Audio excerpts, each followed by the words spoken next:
In accordance with your program, I will now invite individual members of the official party to provide their remarks. Mr. Colman Klein is Abraham Klein's eldest son, a graduate of McGill University's School of Architecture. He practiced his profession for 35 years, specializing in industrial and commercial buildings for the private and public sectors.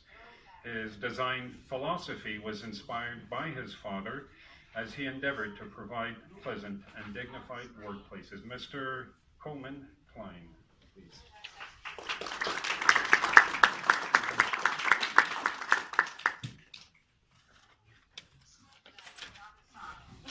Monsieur Housefather, Monsieur Graham, Mesdames et Messieurs, il me fait très grand plaisir d'assister à la cérémonie de dévoilement de ces deux plaques dédiées à la mémoire de AM Klein, mon père, et à la mémoire de Monsieur Hirsch Wolofsky.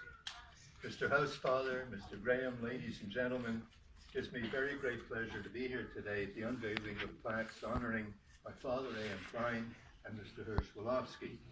My father, as you all know, was very active in the Jewish community, in politics, and in Canadian literature.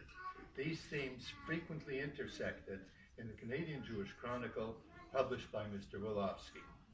My father was born in Montreal, I alone insist in believing, to a devout Jewish family of modest means.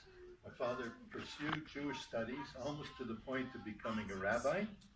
He was a fervent Zionist all his life, and a devoted supporter of the newborn state of Israel, campaigning on its behalf from its birth well into the 50s. During the terrible years of the Second World War, as an editorialist in the Canadian Jewish Chronicle, and later as a candidate for the CCF party, and as a speechwriter for Mr. Samuel Bronfman, head of the Canadian Jewish Congress, he devoted a major part of his energy in defense of the Jewish people and in pursuit of social justice.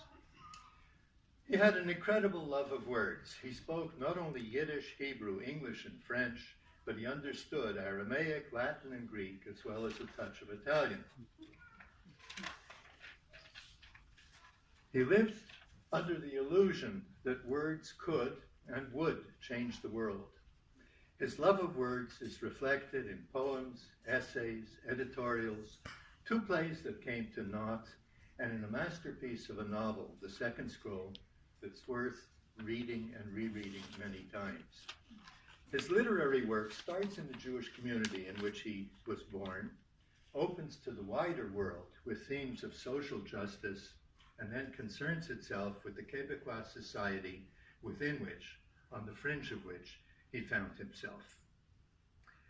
With the exception of trips to the USA and Canada on behalf of the United Israel Appeal and the Canadian Jewish Congress, and of one trip to Europe, Africa, and Asia, he never was far away from Montreal, the city he loved dearly and from which he derived much inspiration. His openness to the Quebecois, his recognition of their similarities to his own community, and his empathy are all evident in his book of poems, The Rocking Chair, and merited him the Governor General's Award for Poetry. His complete body of work has been collected and published by the University of Toronto Press, and I know that more than a few of his poems, as well as his novel, are taught in universities across Canada and will endure as far into the future as I can see. The translations of his work into French, of course, as well as other languages, have spread his renown far beyond Canada. Bien qu'il ait décédé trop jeune, le début de sa vie était heureux et réussi. Ses rêves sionistes s'avèrent réels. Le Canada qu'il souhaitait, où l'on s'entraide, s'approche. Ses œuvres littéraires dureront à jamais. Although he felt silent at much too young an age, less than the age of my own children, in fact, his early life was a happy life, and a successful one.